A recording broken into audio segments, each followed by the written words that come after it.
아멘. 오늘 우리에게 주시는 하나님의 말씀은 요한 1서 1장 1절로 4절 말씀입니다.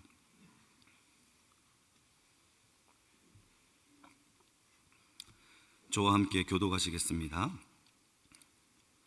태초부터 있는 생명의 말씀에 관하여는 우리가 들은 바요 눈으로 본 바요 자세히 보고 우리의 손으로 만진 바라.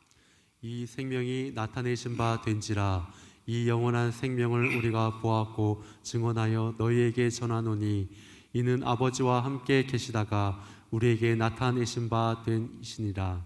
우리가 보고 들은 바를 너희에게 전함은 너희로 우리와 사귐이 있게 하려 함이니 우리의 사귐은 아버지와 그의 아들 예수 그리스도와 더불어 누림이라.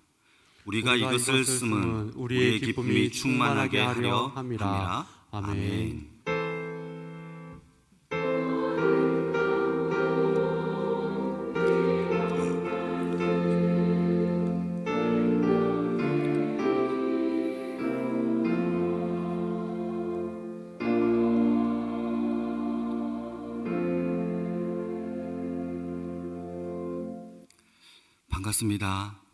반갑습니다. 오늘은 요한 1서 말씀을 가지고 영원한 생명이라는 말씀으로 주의 말씀을 증거하겠습니다. 요한 1서는 사도 요한이 나이가 많이 들어서 쓴 편지입니다. 우리가 좀 역사를 조금 살펴보면 AD 70년에 로마가 예루살렘을 공격을 합니다. 그리고는 예루살렘을 함락하고 성전을 이렇게 파괴하죠. 그때 많은 로마인들이 그리스도인들을 핍박을 하죠. 그때 그리스도인들이 도망을 치거나 또 흩어지게 되는데 이때 유럽이나 소아시아 지역으로 많이 흩어지게 됩니다. 이때 요한은 어디로 가느냐?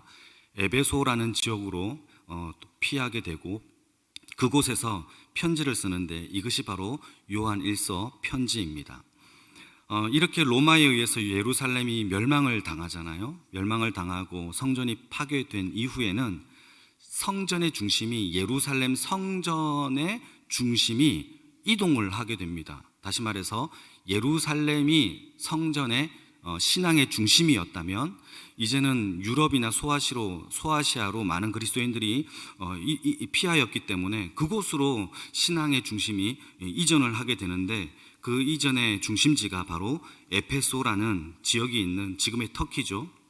소아시아 7개 교회가 있는 아나톨리아 반도가 그 신앙의 중심지가 됩니다. 그런데 이렇게 신앙의 중심지가 예루살렘 성전에서 소아시아나 유럽으로 이전을 하게 됨으로 발생하는 문제들이 있어요. 그게 무슨 문제가 생기느냐 하면 그 당시 유럽과 소아시아에는 헬레니즘이라는 문화가 창궐하고 있었어요. 그러니까 그 당시에는 유대교, 헤브라이즘이 아니라 헬레니즘이라는 문화와 종교와 철학과 문학이 창궐하고 있었기 때문에 그 땅에서 교회를 세워서 복음을 전하기란 쉽지 않았던 문제가 남겨져 있는 것이죠.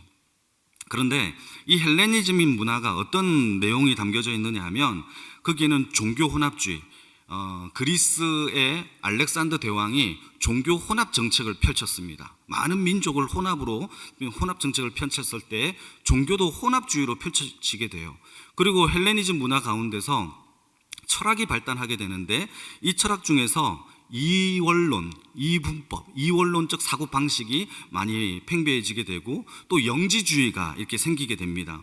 이러한 배경 속에서 교회가 자리 잡고 복음을 전파하는 것은 굉장히 어렵습니다. 그런데 여러분, 우리가 한 가지 짚고 넘어가야 될 것이 하나 있는데 헬레니즘에 있는 이 철학이 어떤 철학을 갖고 있었느냐 하면 우리가 잘 알고 있는 플라톤이나 아리스토텔레스가 가지고 있는 이 영향력, 그들이 가지고 있었던 철학적 사상은 이원론적인 사고방식을 가지고 있었는데 한마디로 얘기하면은 육은 더럽고 저급하고 영은 깨끗하고 선하고 고귀하다, 이런 생각을 가지고 있었던 거죠.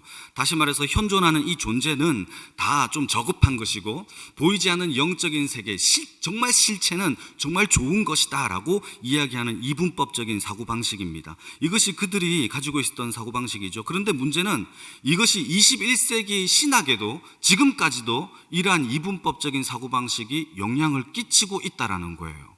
이런 굉장히 놀라운 파급력이 아닙니까? 그리고 우리가 근대 철학이라고 얘기하는 데카르트라는 사람도 실체론적 이원론을 주장해요.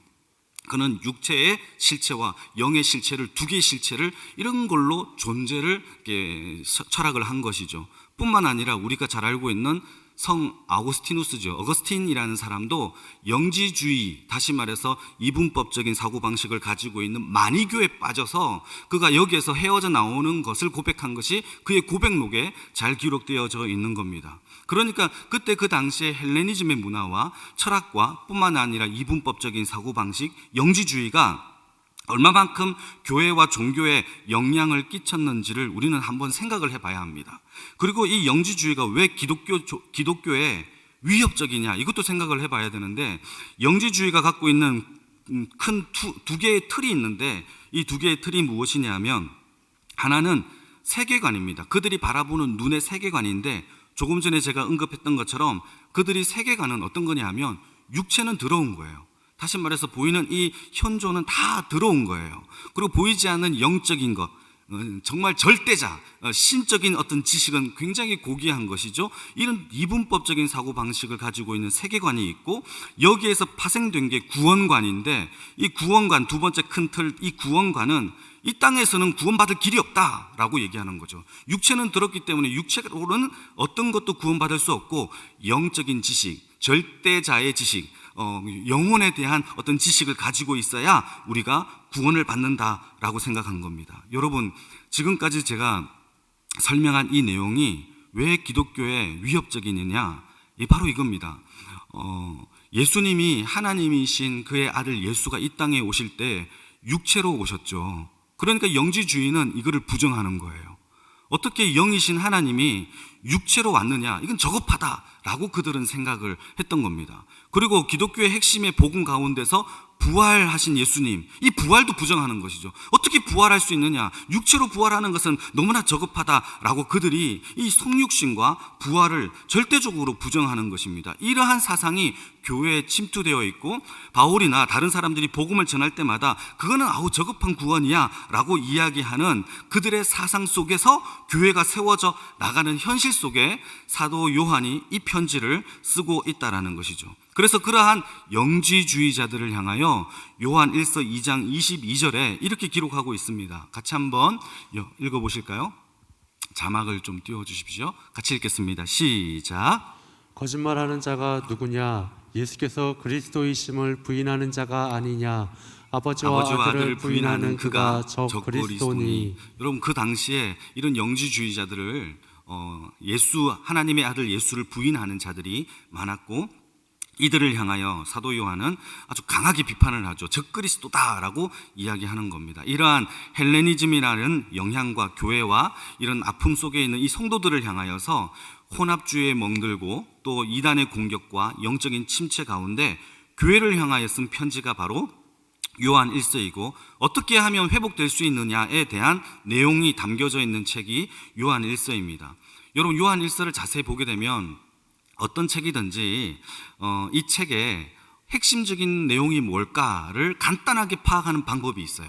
그것은 무엇이냐면 책에서 가장 많이 나오는 단어들을 찾는 거예요. 근데 요한 1서에서 가장 많이 나오는 단어가 독보적인 단어가 있는데, 그것은 바로 하나님이라는 단어예요.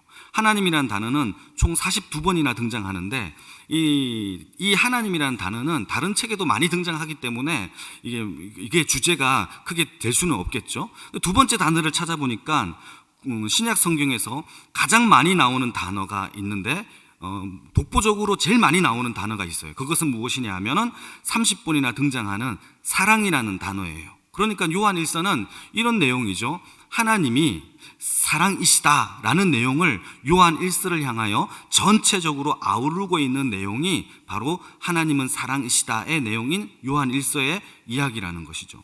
그러니까 여러분, 요한 1서를 볼 때 하나님이 사랑이다라는 이 이야기가 요한 1서 4장 8절과 16절에 두 번이나 언급되고 있는 것을 볼 때에도 하나님이 사랑이다라는 것이 이 편지의 주제임을 우리는 알 수 있어요. 그러니까 조금 정리해 보겠습니다. 사도 요한은 요한 1서를 통해서 영적인 침체 또는 이단들의 문제, 그리고 종교 혼합적인 이런 아픔들에 대하여 어떻게 회복하면 되겠느냐에 대하여 하나님에 대한 사랑을 회복할 것을 오늘 편지를 통하여 구구절절 우리에게 얘기해주고 있는 내용입니다. 그런데 문제는 어떻게 우리가 하나님의 사랑을 회복하느냐가 중요해요. 어떻게 하면 하나님의 사랑을 회복할 수 있을까? 그에 대한 내용이 오늘 본문에 잘 나타나 있습니다. 오늘 본문 1절에서 4절까지인데요. 다시 한번 읽어보겠습니다. 1절에서 4절까지인데 제가 한번 1절을 읽고 여러분들이 2절을 한번 읽어주시기 바랍니다. 같이 제가 먼저 읽겠습니다. 태초부터 있는 생명의 말씀에 관하여는 우리가 들은 바요, 눈으로 본 바요, 자세히 보고 우리 손으로 만진 바라. 2절. 이 생명이 나타내신 바 된지라. 이 영원한 생명을 우리가 보았고 증언하여 너희에게 전하노니 이는 아버지와 함께 계시다가 우리에게 나타내신 바 된 이시니라. 3절 4절 같이 읽겠습니다. 우리가 보고 들은 바를 너희에게 전함은 너희로 우리와 사귐이 있게 하려 함이니 우리의 사귐은 아버지와 그의 아들 예수와 더불어 누림이라. 우리가 이것을 쓰면 우리의 기쁨이 충만하게 하려 함이라. 아멘.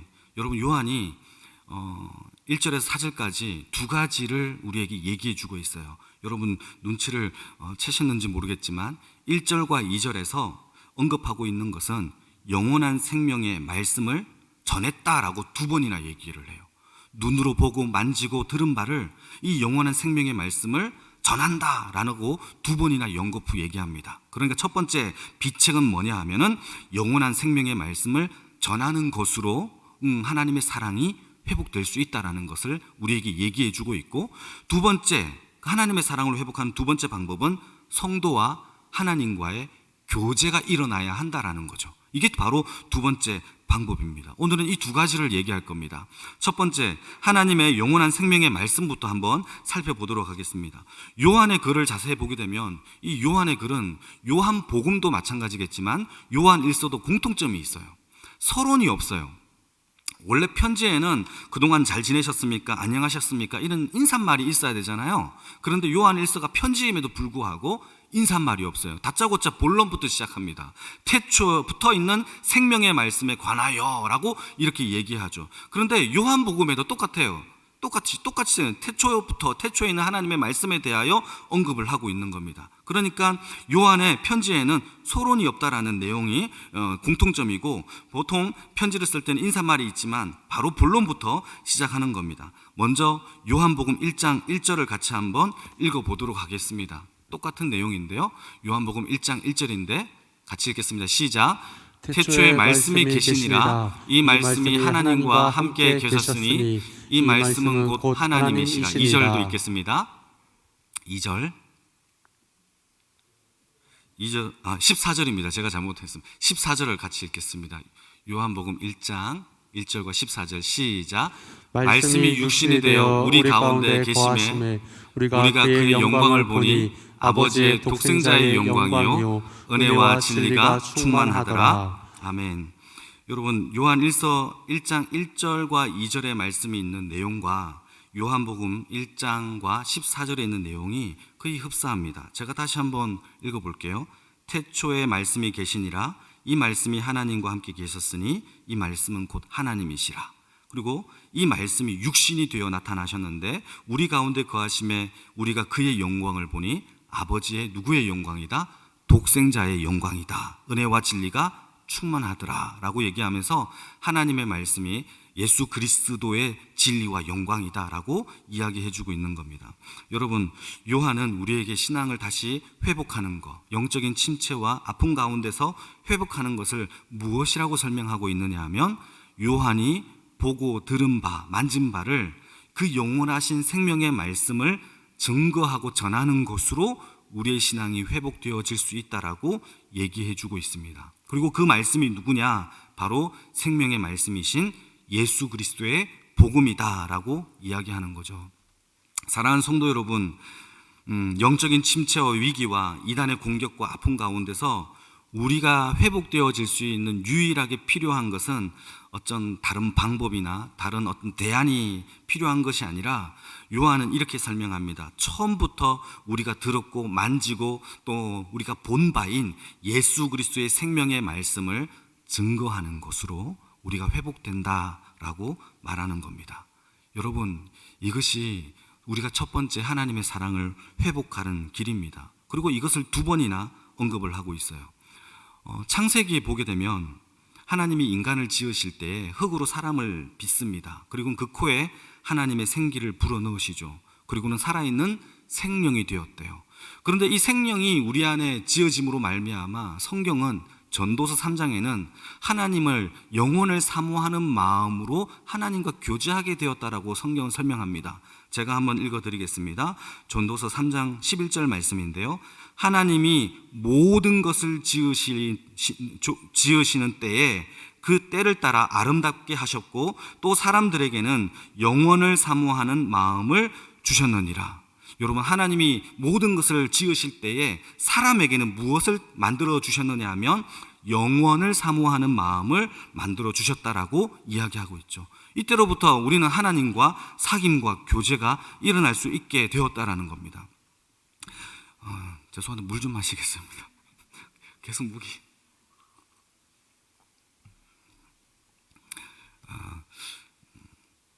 복음을 얘기할 때 가장 먼저 우리가 생각해야 될 것이 하나 있어요. 그것은 무엇이냐면 죄에 대한 이야기입니다.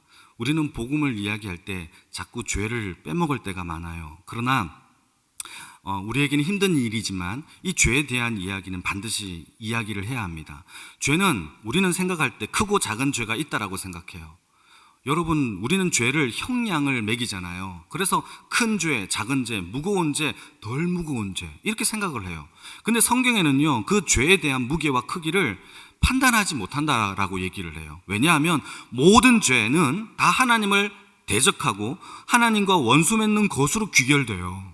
그러니까 모든 죄는 다 하나님과 원수 맺는 겁니다.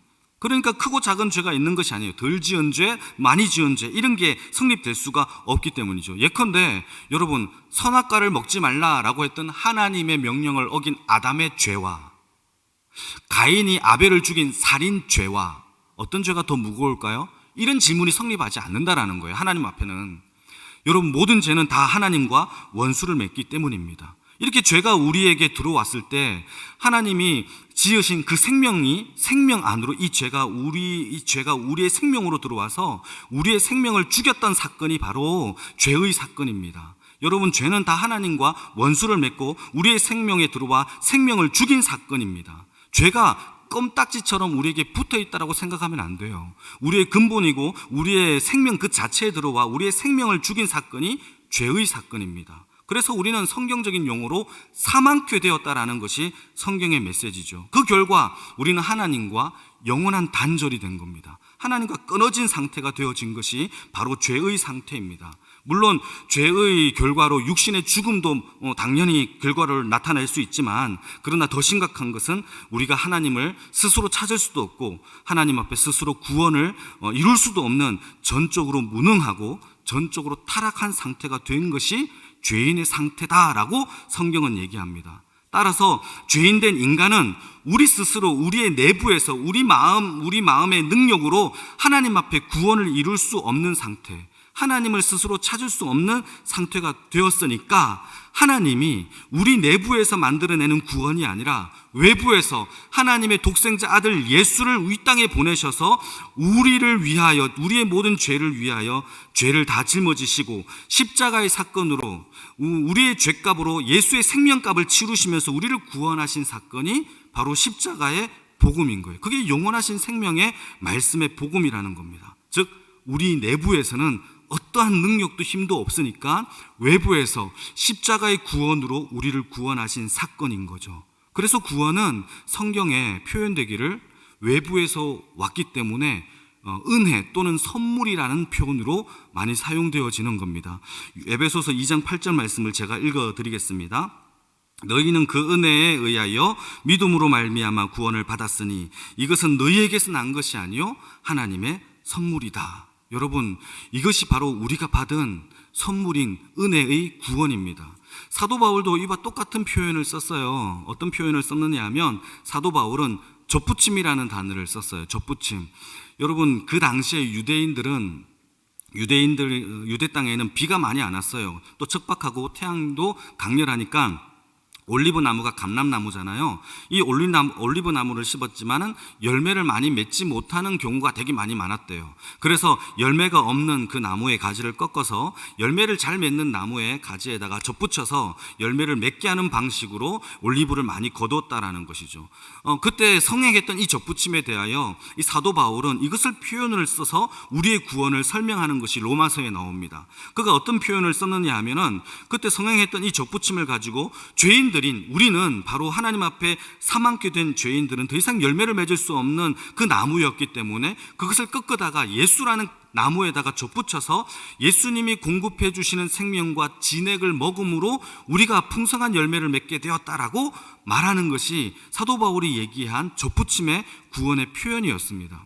그러니까 구원이라는 것은 더 이상 열매를 맺을 수 없는 죽은 나무의 가지를 예수의 생명의 나무에 접붙여서 예수의 생명으로 사는 것, 예수의 진액으로 사는 것, 예수의 열매를 맺는 것, 예수의 능력으로 사는 것이 바로 구원이다라고 이야기하는 겁니다. 로마서 11장 17절 18절을 같이 한번 읽어볼까요? 여러분 한번 천천히 한번 읽어보겠습니다. 같이 읽겠습니다. 시작.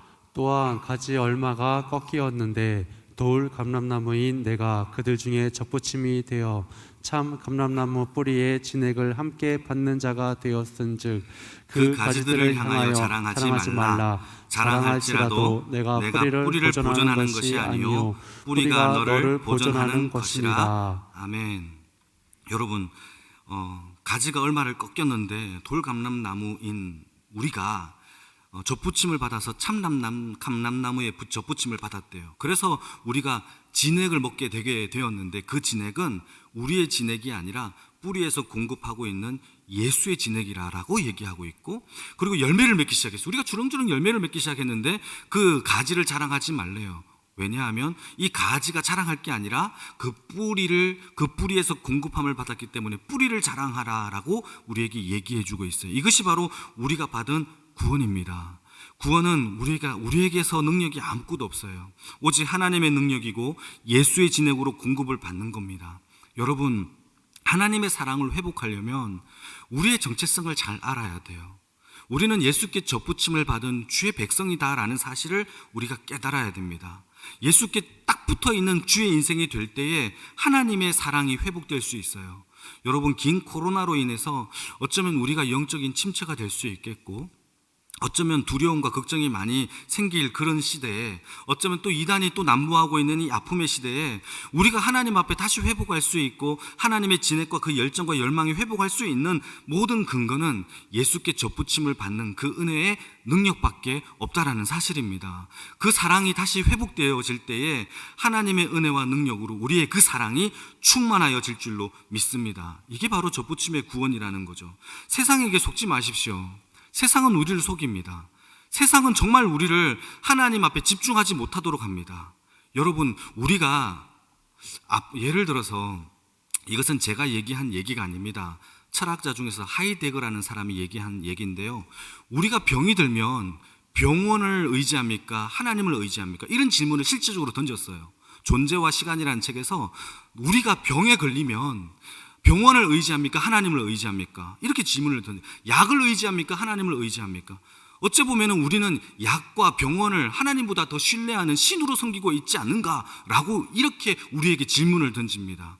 여러분, 세상에게 속지 마십시오. 그런 거 없어도 오직 하나님이면 됩니다 라는 그런 믿음의 신앙이 우리 안에서 근본적으로 소성케 되어지기를 주님의 이름으로 축복합니다. 이 사도 요한이 이것을 우리에게 얘기해 주고 있는 거죠. 영적인 침체 가운데서 우리가 다시 회복되어야 될 것은 값싼 복음이 아니라 값비싼 주의 사랑으로 넘쳐나는 그 하나님의 사랑이 다시 회복되어지고, 처음부터 우리가 가지고 있었고 처음부터 만지고 보고 듣고 우리가 하나님의 은혜를 받은 바의 그 생명의 말씀 우리에게 다시 전해지는 것으로 인하여 하나님의 사랑과 그 열정이 회복되어지기를 주님의 이름으로 축복합니다. 이 내용이 바로 요한 1서의 사도 요한이 얘기한 회복의 방법의 첫 번째 방법이다라는 사실입니다. 그리고 두 번째 방법을 한번 보겠습니다. 두 번째 방법은 하나님과의, 3절에 나오는데 하나님과의 친밀한 교제라는 방법을 통하여서 그 사랑이 회복될 수 있죠. 여러분, 사귐이라는 단어가 있는데 이 사귐이라는 단어가 헬라 말로 코이노니아예요. 코이노니아. 이건 많이 들어봤죠?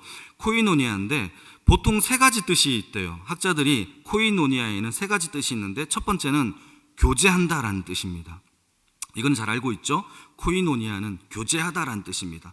소통한다라는 거죠. 소통, 서로 대화로 인격적인 관계를 맺는다라고 얘기하는 겁니다. 두 번째 뜻은 나눈다라는 겁니다. 영어로는 스플릿이라는데 쪼개어서 나누어 주는 겁니다. 내가 가진 것을 쪼개어서 가난한 자들을 나누어 주는 거죠. 이 가난한 자들에게 나누어 줌으로 인하여 하나님과의 교제도 되고 가난한 자들과의 교제도 이루어진다라는 겁니다. 세 번째 단어는 참여하다라는 뜻이 있대요. 참여하다. 이것은 내가 십자가에 동참하고 이웃과 형제의 사랑에 동참함으로 인하여 형제의 사랑에도 동참하고 하나님의 사랑에도 동참한다. 참여한다. 이 뜻이 바로 코이노니아의 뜻이라는 겁니다. 여러분 사귈 때에 이렇게 매일매일 보지 않으면 그 사귐과 교제가 약해진다라는 사실을 아십니까? 제가 경험한 거에 의하면 저도 되게 그때 놀랐는데 제가 학교 다닐 때 대학교를 다니면서 고향에 잘 못 왔어요. 그리고 구정이나 명절 때도 일이 있어서 못 올 때에는 6개월 넘게 못 올 때가 있었어요. 그리고 가끔씩 이제 내려올 때가 되면 부모님을 만나잖아요. 1년에 한 7개월, 8개월 정도 지나서 부모님을 만났는데 아버지가 이제 김천역에 나와 계셨어요. 제가 고향이 김천이거든요. 그래서 갔는데 아버지와 어머니가 차에서 내려서 저를 맞이하는 겁니다. 그런데 아버지도 저를 오랜만에 봐서 반가웠지만 조금 어색했는지 갑자기 저에게 아니야 반갑다라고 하면서 악수를 딱 청하는 겁니다. 그래서 저도 아버지랑 악수를 했어요. 근데 아빠랑 악수를 하는 것만 좀 그렇잖아요. 엄마하고도 악수를 했죠. 어색하더라고요. 6개월, 7개월 동안 안 보니까 그렇게 되더라고요. 여러분 부부 관계도 마찬가지예요. 자녀의 관계도 마찬가지입니다. 부모님과의 관계도 마찬가지예요. 사귐은요 매일매일 이루어질 때 정말 그 친밀한 역사가 일어난다라는 겁니다. 그런데 한번 고민해 볼 것은 거룩하신 하나님이 과연 오늘 본문의 말씀처럼 죄인인 우리와 교제를 과연 하실까? 라는 생각이 좀 들었어요. 거룩하신 하나님이 죄인된 우리와 과연 교제를 하실까? 이런 질문이 들 수도 있잖아요. 그런데 예컨대 한번 제가 예화를 하나 들어볼게요. 제가 전 재산을 팔아서 가장 값비싼 어떤 고급 외제차를 샀다라고 가정해 봅시다. 이게 가장 쉬운 예예요. 가장 고급스러운 외제차를 샀다고 가정해 봅시다. 그래서 제가 한번 가장 비싼 외제차가 얼마인지를 제가 인터넷에 검색을 한 30분 동안 계속 해봤습니다. 그랬는데 찾았습니다. 전 세계에서 가장 값비싼 자동차가 하나 있는데 이것은 페라리라는 어떤 회사에서 만든 250 GTO라는 자동차예요. 이거는 36대밖에 없대요. 전 세계에서. 그리고 경기에 나가서 총 9번이나 경기에서 우승을 했다라는 거죠. 그래서 이 가격은 시중에서 일반 판매되는 가격이 아니라 경매되는 가격으로 770억에 판매가 되었대요. 여러분 별로 안 놀라는데 돈이 되게 그 정도는 다 갖고 계시나 봐요. 저는 전 재산을 팔아도 그 살 돈이 없어요. 770억이나 되는 돈으로 제가 만약에 그 차를 샀다라고 가정해 봅시다. 예, 그럴 수는 없지만 그러면 그 차의 내가 주인입니다. 그러면 제 아파트에다 차를 세워놨어요. 그러면 잠이 올까요? 누군가가 그 차를 긁을까봐 아니면 그 차를 해코지할까봐 훔쳐갈까봐 저는 잠이 안 잘 것 같아요. 그래서 CCTV를 달거나 아니면 저 멀리서 감시하고 있다거나 누군가 가까이 가면 그러지 마시오 이렇게 얘기할 수 있을 것 같습니다. 여러분 이것이 주인의 마음이라는 거예요. 여러분 그런데 구원도 똑같아요. 우리를 구원하신 하나님의 마음이 이 마음과 똑같은 거죠. 아니면 더 클 수 있죠. 왜냐하면 우리가 구원받은 그 구원의 값은 그의 독생자의 생명의 값이에요. 그 예수가 우리를 위하여 죽으신 생명의 값으로 우리를 구원하신 하나님의 사랑이 담겨져 있는 구원이 저와 여러분들이라는 거죠. 그러면 그 주인의 마음으로 우리를 바라볼 때에 우리를 어떻게 바라보겠습니까? 다치든 말든 훔쳐가든 말든 마귀가 해코지하든 말든 이렇게 생각할까요? 아니라는 거예요. 오늘도 불꽃 같은 눈동자를 그 사랑이 넘치는 그 은혜로 박집사, 유집사, 이집사가 다칠까봐 오늘도 하나님이 그의 사랑으로 우리를 보호해주고 있다라는 사실을 믿으시기를 축복합니다.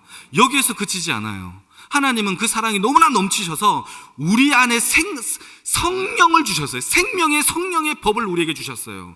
주머니에 넣어두신 것도 아니에요. 옆에 계시게 한 것도 아니에요. 성령을 어디에다 주셨다? 우리 마음에, 우리 속에 안에 부어주신 것이 하나님의 사랑이다라는 겁니다. 이게 하나님께서 우리를 구원하신 그 생명의 사랑이라는 거예요. 여러분, 혹여나 우리가 상처를 당할까봐, 우리가 지쳐 쓰러질까봐, 어쩌면 고생하다가 아프다가 넘어질까봐 하나님은요, 오늘도 우리를 눈물로 사랑하고 계신다라는 사실을 여러분 믿으시기를 주님의 이름으로 축복합니다. 그렇게 사랑하시는 하나님과 우리가 교제를 못할까요? 그렇게 사랑하시고 우리를 애타게 애절한 마음으로 우리를 돌보시고 계시는데 그 교제가 복잡할까요? 어려울까요? 그렇지 않습니다. 하나님은 우리를 향하여 돌아온 탕자의 아버지처럼 죄인이라도 가슴을 열고 두 팔 벌려 활짝 우리를 안으신다라는 것이 성경의 얘기예요. 하나님이 우리에게 교제를 원하신대요. 왜죠? 그것은 성경에서 이렇게 얘기합니다. 자신의 아들을 버리시면서까지 사랑하신 그 사랑이 우리의 속임을, 하나님의 사랑을 확정하셨느니라. 그래서 우리가 사귈 수 있다라는 것입니다. 스바냐 3장 17절 말씀은 우리가 늘 보고 너무나 감동받고 있지 않습니까? 다시 한번 읽어볼까요? 이것이 얼마나 큰 감동적인 하나님의 사랑인지 같이 읽겠습니다. 시작. 너의 하나님 여호와가 너의 가운데 계시니 그는 구원을 베푸실 전능자시라. 그가 너로 말미암아 기쁨을 이기지 못하시며 너를 잠잠히 사랑하시며 너로 말미암아 즐거이 부르며 기뻐하시리라 하시라. 아멘. 여러분, 이것이 하나님이 우리를 그 기쁨을 이기지 못할 만큼 사랑하신다라는 거죠. 그런데 교제 사귐에서 우리가 정말 중요하게 생각해야 될 것이 하나 있어요. 여러분, 한 가지 제가 질문을 던지겠습니다. 여러분, 주기도문 다 외우시잖아요. 이 주기도문에서 혹시 여러분들이 저에게 한 가지를 물어보신다면 주기도문에서 가장 중요하고 가장 좋아하는 단어를 하나 한번 꼽아보세요 라고 저한테 물어보신다면 저는 주기도문에서 한 단어를 생각을 합니다. 그게 뭐냐 하면 일용이라는 단어예요. 일용이라는 단어가 나옵니다. 일용할 양식할 때 일용이죠. 이 일용이라는 단어가 영어로는 daily라는 거예요. 이거를 풀어보면은 날마다라는 단어이죠. 저는 하나님과의 교제 속에서 가장 중요한 것은 일용이에요. daily. 이게 가장 멋있는 표현이고 가장 멋있는 단어입니다. 여러분, 가장 빨리 친해지는 방법은 매일매일 만나는 겁니다. 맛있는 거 사주고 하는 것도 중요해요. 그런데 더 중요한 것은 가장 빨리 친해지는 방법은 일용입니다. 날마다 하나님을 만나는 것, 그 교제가 있어져야 한다는 것이죠. 여러분, 우리를 그토록 사랑하시는 아버지의 마음을 우리가 깨달아야 돼요. 그리고 그 사랑으로 하나님과 교제하는 것, 날마다 교제하는 것, 그것이 회복되어질 때 여러분, 영적인 침체와 아픔 가운데서 우리가 회복되어질 수 있는 두 번째 방법이다라는 것이 성경의 얘기예요. 마가복음 4장 38절 말씀을 보게 되면 여러분, 자막에 나오는데요, 자막에 보게 되면 예수님께서 배 고물에 주무십니다. 이 고물이라는 것은 배 뒤편을 얘기하고 있어요. 배 뒤편에서 주무시고 계십니다. 그때 풍랑이 막 일어나기 시작해요. 그때 배가 뒤집어질 것 같으니까 예수님의 제자들이 예수님을 깨우면서 예수님, 왜 우리를 돌보시지 않으세요? 왜 우리를 생각해 주지 않는 겁니까? 라고 예수님께 이렇게 물어보고 이렇게 한탄하는 장면이 나옵니다. 여러분, 참 이상하죠? 같은 배에, 같은 환경에 예수님과 함께 있는데도 왜 걱정이 일어나죠? 그런데 우리는 이런 걱정이 일어나요. 여러분, 같은 배에 있고 예수님과 함께 있는 것보다 더 중요한 것은 그 예수님과 교제해야 돼요. 예수님과 교제하는 삶을 통하여서 우리의 믿음이 자라고 그 신뢰가 자라고 염려와 걱정이 사라지는 역사가 일어난다는 사실입니다. 여러분, 교회를 다니고 예배당에 오는 것도 중요하지만 시편 24편에서 다윗은 이렇게 얘기합니다. 여호와의 얼굴을 구하고 여호와를 찾는 족속이 되어야 하는 것이 더 중요하대요. 시편 24편을 제가 한번 읽어보겠습니다. 여호와의 산에 오를 자가 누구냐? 거룩한 곳에 설 자가 누구냐? 하나님께 예배 드릴 자가 누구냐라고 다윗이 얘기하는 것이죠. 그러면서 6절 말씀에 이렇게 얘기합니다. 이는 여호와를 찾는 족속이요 여호와의 얼굴을 구하는 자로다라고 얘기를 합니다. 여러분, 거룩한 곳에 서는 것보다 더 중요한 것은 그 거룩한 곳에서 하나님의 얼굴을 구하고 하나님의 얼굴을 찾는 자가 진짜 예배자다라고 얘기하는 것입니다. 토마스 아켄피스를 저는 좋아하는데 그 책은 진짜 수십 번도 더 읽어요. 계속 읽어요. 어제도 읽었어요. 그 책을 읽으면서 저는 그 내용 중에 이 내용을 보고 또 깜짝 놀랐습니다. 이런 질문을 던집니다. 토마스 아켄피스가 당신은 처음 예수님을 만났을 때의 기쁨과 신앙생활 해 나가는 기쁨 중에 어떤 기쁨이 더 큽니까? 제가 질문을 다시 한번 던져볼게요. 예수님을 처음 만났을 때 그 감격의 기쁨이 A라면 신앙생활을 꾸준히 해 나가는 그 기쁨이 B라고 가정해 봅시다. A가 더 큽니까? B가 더 큽니까? 라는 질문을 던지는 겁니다. 여러분은 어느 것이 더 크세요? 여러분, 아켄피스는 B가 A가 10이라면 B는 100이래요. 훨씬 더 큰 기쁨이 신앙생활에 교제하면서 나타나는 기쁨이 더 크다라고 우리에게 얘기해 주고 있습니다. 그러한 교제와 사랑이 넘쳐나기를 주님의 이름으로 축복합니다. 이것이 바로 하나님의 사랑, 회복의 빛의 두 번째 이야기입니다. 사랑하는 성도 여러분, 복음은 성도들의 머리에 안착하는 게 아니에요. 복음은 우리의 머리에서 보금자리를 펴는 게 아니에요. 그 복음은 우리의 마음에 자리를 잡고 그 마음에 집을 짓고 그 마음에 살면서 사귐을 통하여, 교제를 통하여 하나님의 사랑이 싹트고 회복과 능력과 어떤 두려움도 흔들리지 아니하는 주의 백성이 되어진다는 사실입니다. 여러분, 무엇이 두렵습니까? 두려운 것은 대상이 있죠. 더 심각한 것은 왜 불안하십니까? 불안은 대상이 없어요. 불안은 막연한 미래에 대한 흔들림이 불안인 거죠. 여러분, 우리 주님에게 모든 것을 접붙임을 받고 주님과 사귐을 받음으로 말미암아 하나님 앞에 내 생명 모든 것을 다 걸고 아버지께 맡김으로 말미암아 여러분 하나님의 사랑과 기쁨이 넘쳐나기를 주님의 이름으로 축복합니다. 그래서 오늘의 결론은 4절인데요. 요한 사도가 이 4절의 말씀을 결론으로 맺고 있어요. 같이 한번 읽어볼까요? 4절의 메시지입니다. 시작. 우리가 이것을 쓰면 우리의 기쁨이 충만하게 하려 함이라. 할렐루야. 이것이 핵심이죠. 여러분, 왜 생명의 말씀이 증거되어져야 됩니까? 왜 하나님과의 교제와 성도의 교제가 넘쳐나야 합니까? 이것은 우리 안에 하나님의 생명의 기쁨이 충만하여지기 때문이라는 사실이죠. 여러분, 영원한 생명의 말씀, 그 사귐이 충만할 때 여러분 한없이 끓어오르는 그 생명의 기쁨이 저와 여러분들과 이 교회 가운데 가득 넘치기를 주님의 이름으로 축복합니다. 여러분, 내일부터 구정이잖아요.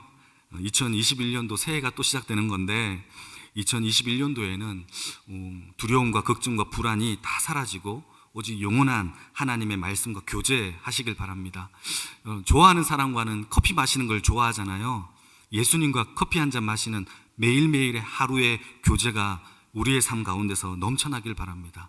그러므로 인해서 정말 그 기쁨이 옆에 있는 자녀들에게, 옆에 이웃들에게, 우리 교회 성도들에게 흘려보내는 그런 사랑방, 그런 교회, 그런 가정, 그런 내의 직장들이 다 되어질 때에 여러분, 이것이 바로 전도이죠. 이것이 바로 하나님의 생명의 말씀이 흘러가는 것이 아니겠습니까? 그런 사랑과 교제가 넘쳐나는 교회와 가정이 다 되기를 주님의 이름으로 축복합니다. 아멘. 이 시간에 주신 말씀을 놓고 같이 한번 기도하겠습니다. 여러분, 첫 번째는 생명의 말씀이 나의 삶 가운데서 하나님 충만하게 해달라라고, 그 말씀 가운데 접붙임을 받아 하나님의 사랑과 진액으로 살게 해달라라고 이 시간에 간절하게 기도합시다. 두 번째는 날마다 주님과 교제함으로 일용할 양식처럼 매일매일 일용할 하나님의 교제가 가득 넘쳐 그 사랑의 기쁨이 넘치게 해달라라고 간절하게 기도합시다. 그리고 마지막으로 기도할 것은 코로나가 빨리 종식되어서 예배와 모임과 모든 훈련과 모든 제자 훈련들이 정상적으로 돌아갈 수 있도록 긍휼을 베풀어 달라라고 이 시간 간절한 마음으로 합심하여 기도하겠습니다.